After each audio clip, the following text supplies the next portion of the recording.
So soon we'll bring to stage, joining us will be Keith Brooks, CEO and founder of the National Fellowship for Black and Latino Male Educators. And joining Keith will be Aaron Frumin, the founder and executive director of Uncommon Construction, as well as Jeanne Allen, founder and CEO of the Center for Education Reform and the Yass Center for Education. And they're going to be joining us on stage to discuss the impact of the Yass Prize. So we're really thrilled to have them here. We are really grateful to welcome them. So give it up.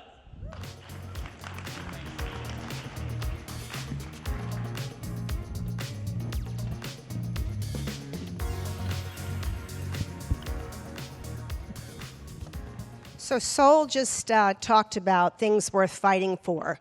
This morning, I had the honor and privilege of being interviewed by two young ladies who go to high school 2 miles from the border, Bella and Andrea. It was for Road Trip Nation. And they were interviewing me about my career path because Road Trip Nation helps take students down different career paths they may not have thought about. And I found myself interviewing them about their experience. And they shared with me that these first-gen Americans, like myself, these juniors, were really scared about their pathway. They knew they have to go to college. Their parents want them to go to college. They were both college educated, both sets of parents in Mexico. One was a doctor, one was a lawyer. And they're being told they need to find something now. They have to find that pathway now.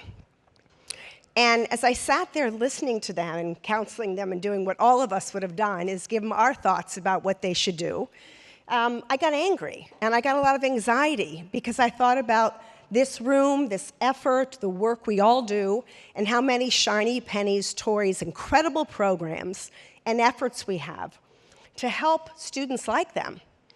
But at the bottom, at the end of the day and at the sort of the root of this, for us, it was they lack a personalized learning environment that might be small enough, contained enough, where people are coming to them and helping them move through that pathway. And saying things like, Bella, you can still be a lawyer, but if you're thinking about engineering, go to a school where maybe you could switch. And Andrea, if you want to learn math and reading and science, maybe you should be a generalist and then go to something later. Well, at the heart of the Yass Prize is the belief that there are millions of students like Bella and Andrea who want and need, and whose families want and need, something dramatically better. And more important, after spending 30 years building demand for precisely those kinds of families, there are thousands of education providers willing and able to deliver that approach, and we need to give them the space and the oxygen to do just that. So after 4 years, 6,000 applications, investing $50 million in 204 innovative education providers, serving 7 million students, we at the Yass Prize have realized that for us, our key is finding, rewarding, celebrating, and expanding education providers who stop, sustainable, transformational, outstanding, permissionless, stop for kids, stop for education. And our alumni teach us every day what that is, and they push us to new heights to think strategically and big about that.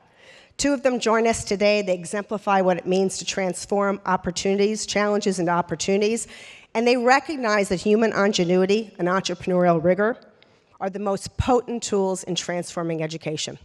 So first, Aaron, take it away. Thanks, Jeanne. Hi, everybody.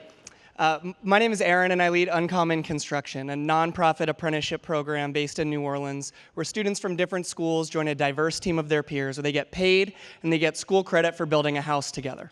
We sell the house and match their paychecks with a scholarship. I got my first job in construction as a college dropout and the least skilled worker at a day labor company. Later, I found I had a knack for teaching on Habitat for Humanity job sites after Hurricane Katrina, so I went back to school and signed up for Teach for America. But the traditional classroom didn't work for me, and the one I was trying to force feed on my students definitely wasn't working for them. So at Uncommon Construction, our youth have a different relationship with their classroom because they build and own it together. On Josh and Jador's first day, there was really just a dirt lot. But by the end of school year promotion ceremony, they gave their teachers and families a tour of the finished house that they had built. complete with granite countertops and hardwood floors, before it was sold in the market for a few $100,000. Talk about a summative assessment, right? Along the way, they learned how to take measurements, use tools, install windows and doors, work shoulder to shoulder across lines of difference. It was a truly transformational, authentic, work-based learning experience where they have real responsibilities and real opportunities to gain exposure to rigorous pathways to a diverse array of jobs and careers that start on or around a construction site, which may or may not require a 4-year degree. Because a job site is more than just an empowering learning environment. It also makes money. And so our model is sustaining 60 to 70% through earned revenue because we recycle the working capital from one house to the next, and the financial return for our youth is all a cost of goods sold, right? So over the last couple years, through support from the Yass Prize, we've embarked on a journey to realize our vision of an interconnected network of highly effective programs working with an array of students attending schools and systems nationwide. The country is experiencing a renaissance in the way that it values career and technical education. And we have an opportunity and a responsibility to elevate that conversation at a national scale. So we invite you to be part of that movement so that we can build something really awesome together.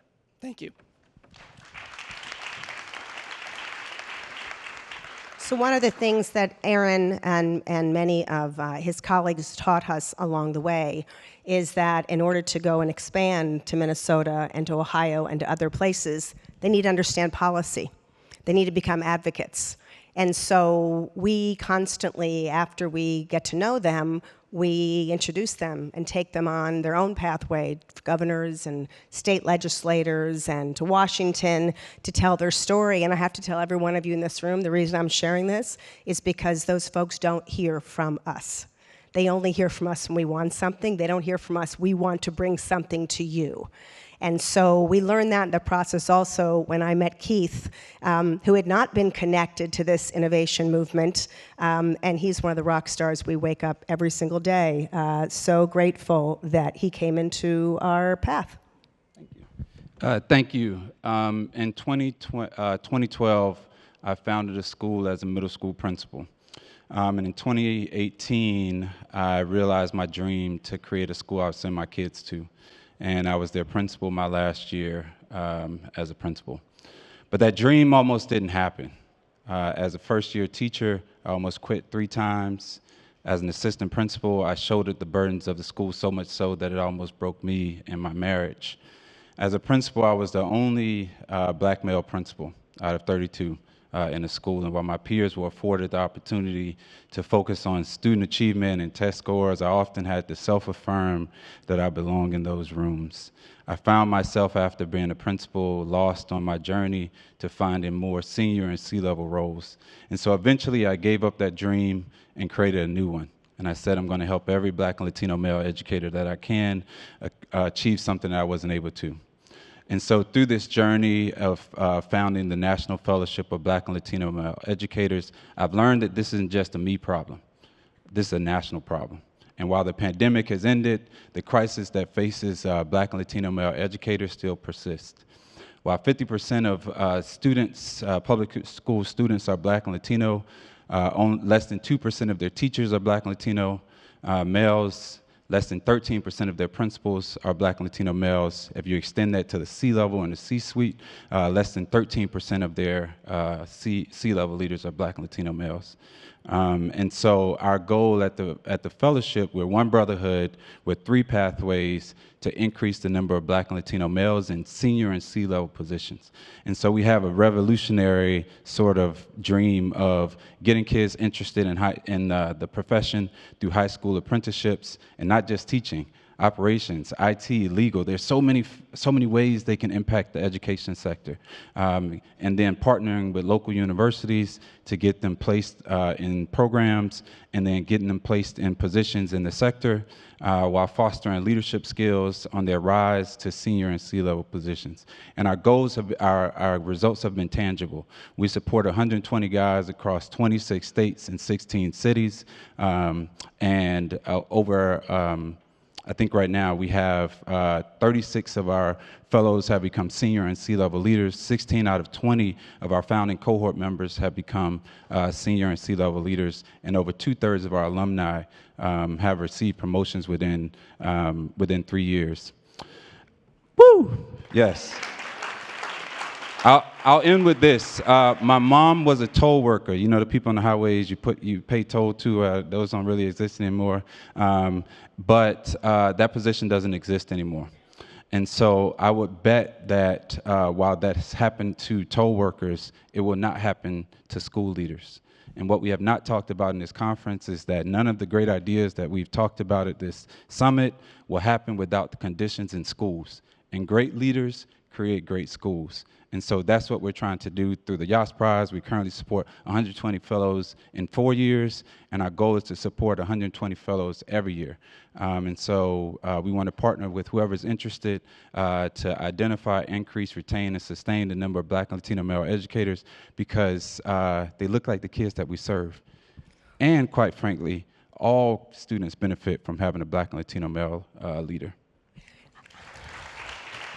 I don't know about you, but I could listen to Keith and Aaron all day. We only had a brief 10 minutes. I'm going over by 30 seconds to share this with you. But I will tell you that we are sector agnostic, and what's so exciting every day is to put together in rooms, on Zooms, and in our various events and accelerators, public, private, charter, micro school, ed tech, for-profit, nonprofit, and to see all of them end up creating partnerships together is what I hope for all of you will take out of this, and to extend it back to policy, because going back to people like Bella and Andrea, they can't go to schools that are personalized, tailored to their needs, flexible, able to turn on a dime, give them what they want, help them get a pathway to college, unless they have the same kind of power, options, and choices that all of us coming to this event have in this room. Thank you so much. We'll be all around if you want to connect with us.